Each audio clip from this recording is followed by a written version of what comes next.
Greg, what would you say is kind of part of the secret sauce, if you will, with the bowl success that you guys have had?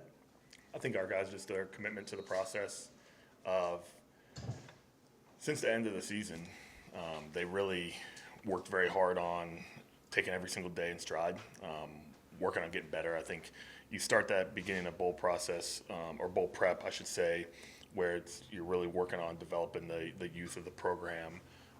Maybe some guys that you want to, establish more of a role for them next year, maybe even in the bowl game. Those guys really working hard.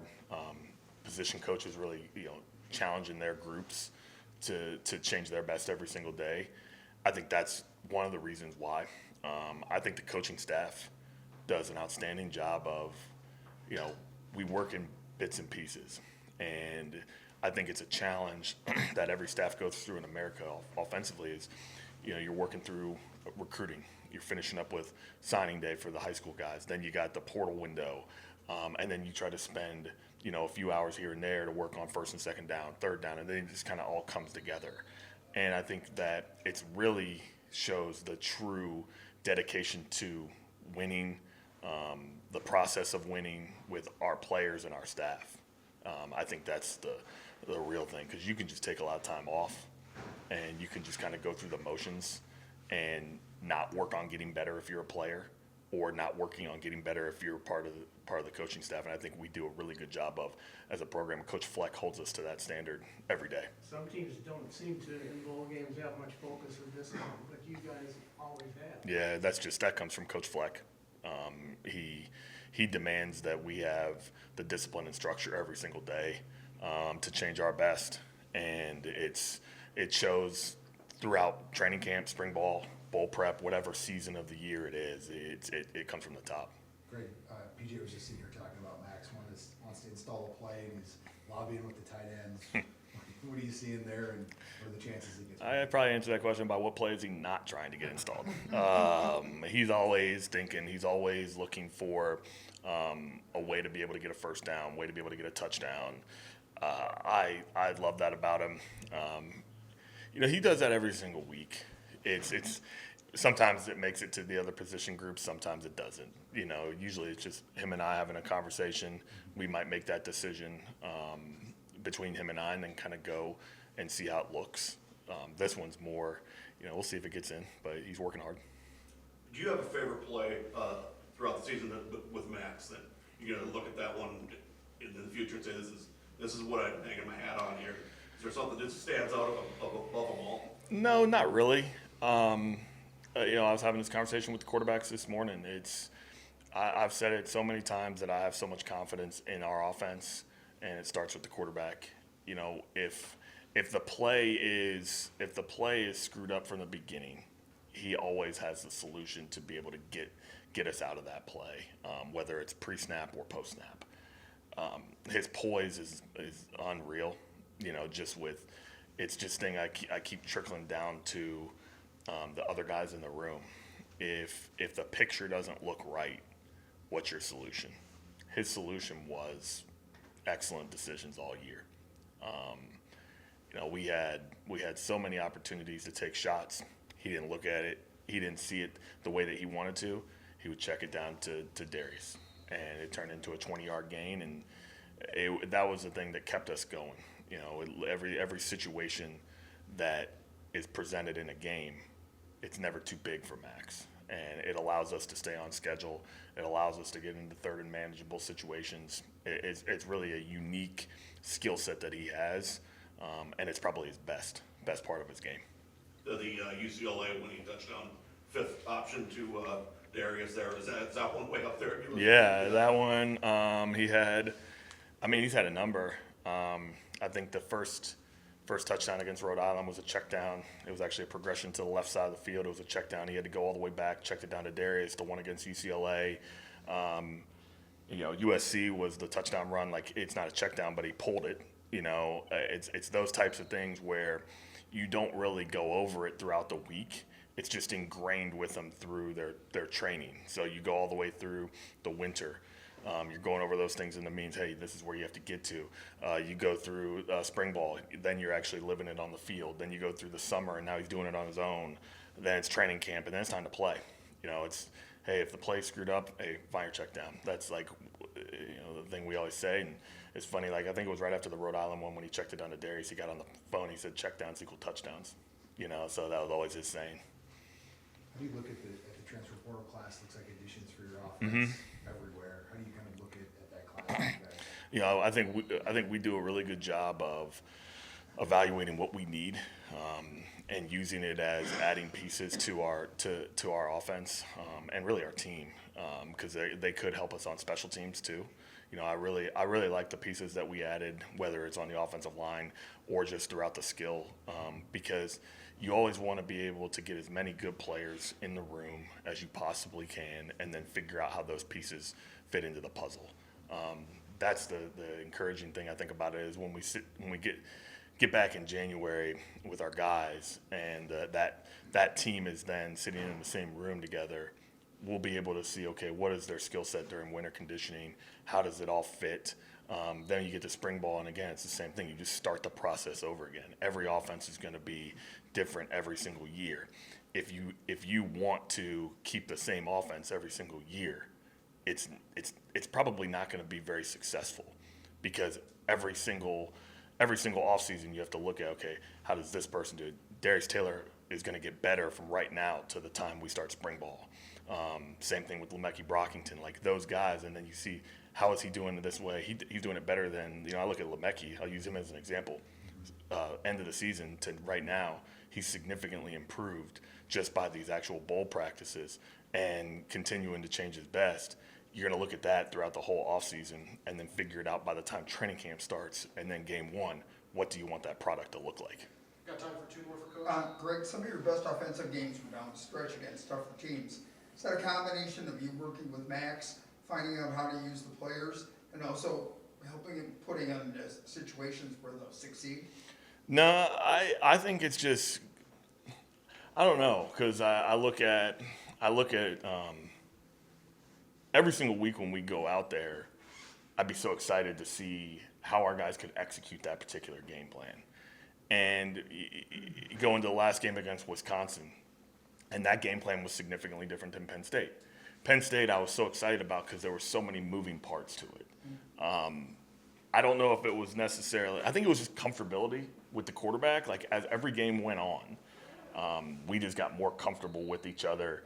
And it happened quickly. It was really Rhode Island when we started to see it. Like, North Carolina, you got settled in, and it just kept getting better every single week. I think it was just execution. Daniel Jackson playing really well.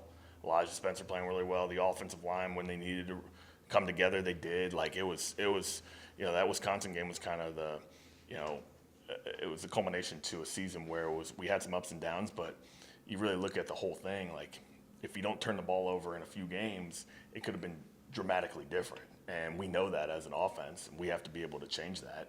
But I think it was just fun. As you reflect on the whole year, I haven't really sat there and thought and reflected on all 12 games and now 13 of how it really went. But it was just fun to coach these guys. It's fun to coach the quarterback. It's fun to be around him and see how he impacts the young guys in the room too. What do you see out of Drake being basically attached to the hip with Max throughout the season?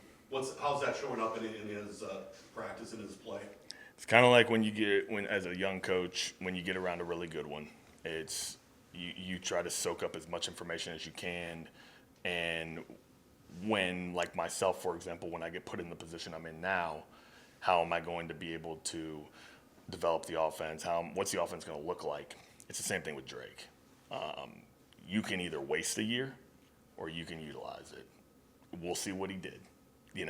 I know what his process has been. I know how hard he's worked. I know how every single week he's prepared as if he's going out there for play one. And that's a challenge. I mean, he played a little bit in 2 games, I think, this year. And it's just a challenge every single week to continue to keep that same mindset and work as if, okay, I'm one play away every single rep. And I'm excited about him because even in bowl prep, I could speak on him. He's just continued to get better every single rep. It's not every single practice, it's every single rep. And I love that about him. His maturity is. Corey, what have you seen in Anthony's development, especially in the second half of this season? Anthony Smith.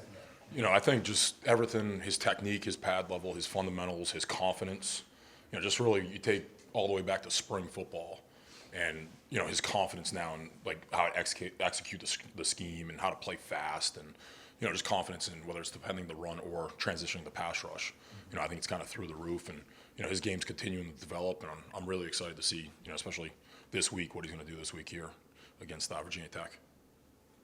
Virginia Tech has a lot of question marks on who might or might not be playing. How do you prepare for that? Just defend everything. No, it's, just going through all 12 games, seeing what they've done, bowl games in the past and, different things that they've done in the past and trying to find like, what is the exactly what their offense is, what's their identity, trying to make sure that we defend that. And then, going through each of the different quarterbacks, defending all three of them and, trying to figure out the playmakers, who they're going to try to get the football to. And, early in the game, obviously, we got to, be on, okay, who's playing, who's not playing, who they're going to try to get the ball to, who are they trying to get out in the perimeter, and where they're going to take their shots. And, the game plan may adjust as the game develops and works. But, right now it's really been going through a 12-game script and trying to make sure, we have answers for everything.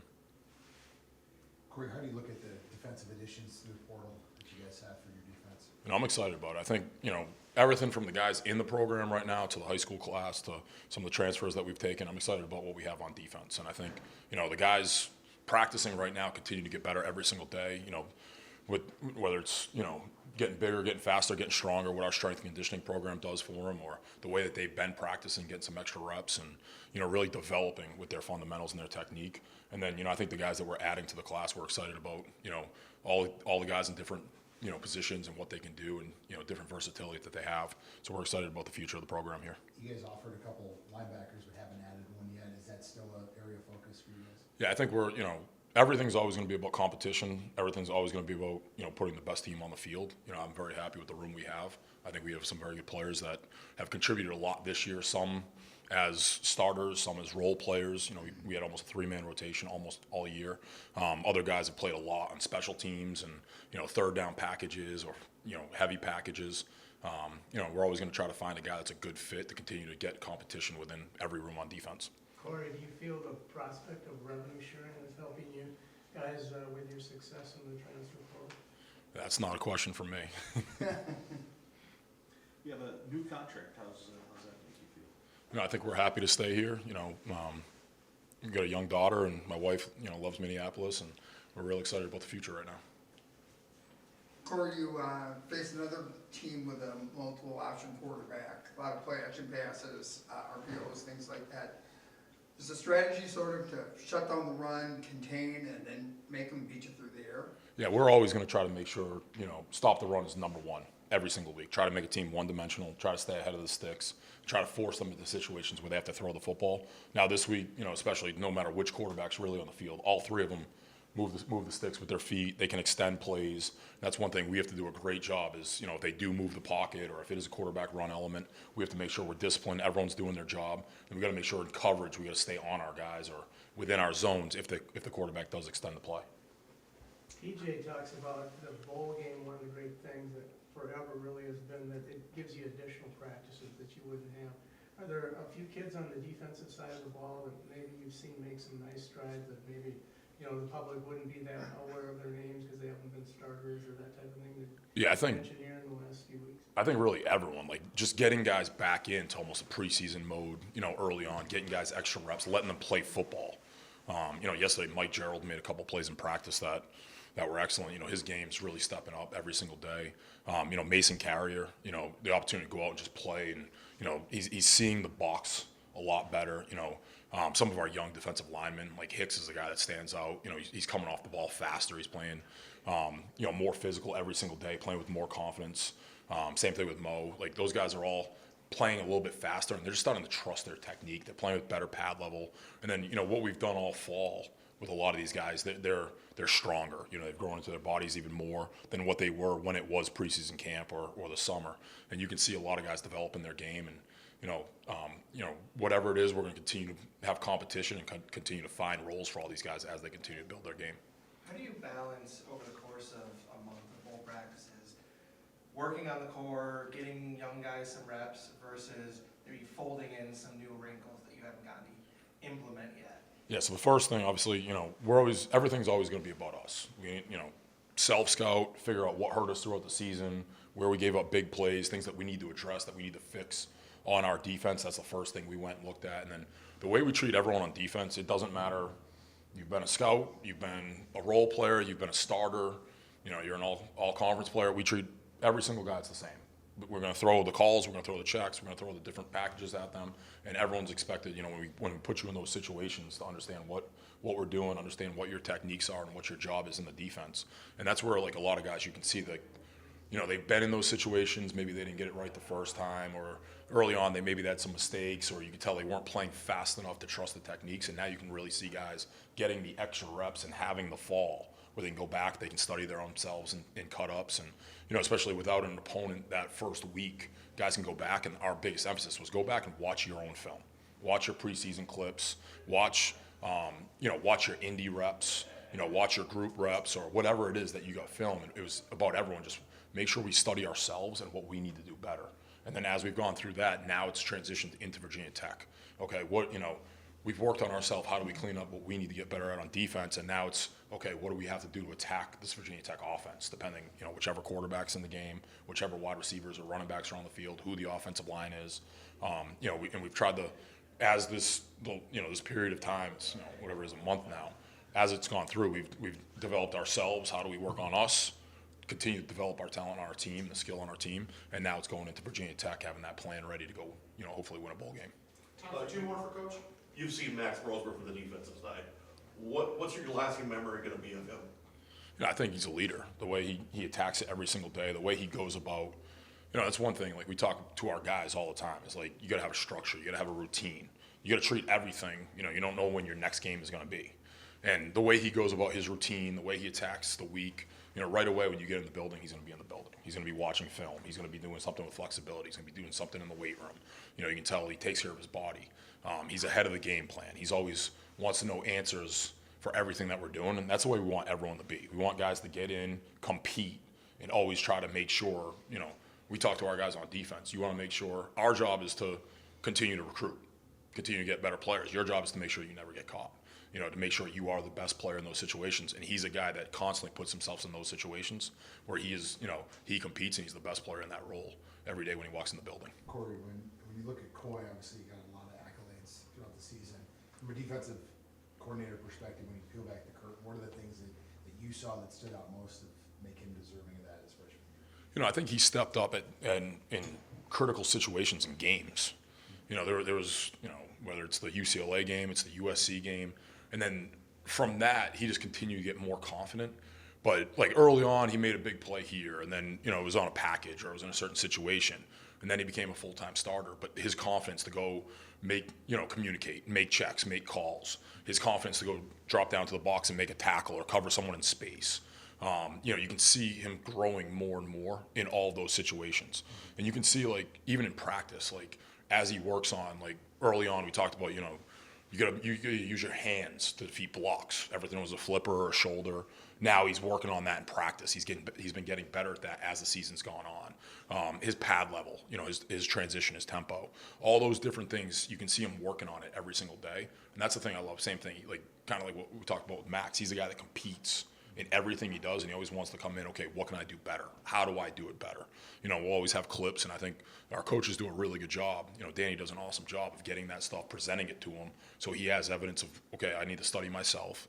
Okay, what's someone else where I can see exactly how this should look, whether it was, a guy that was in the program in the past that may be in the NFL or was a really good player here, or a guy that's playing on Sunday or somewhere else in college football right now. And he's a guy that constantly attacks that, and I think he's gotten better. But his confidence from, fall camp, you get a young safety, may not make a call, and now he's back there running the show. And now he's asking questions. Okay, why are we doing this? Okay, what's the reason behind this? And now you can see he's got a full understanding of the picture around him, which is going to let him continue to develop and play faster. All right, thanks, Coach. All right, thank you, guys. Thanks, Corey.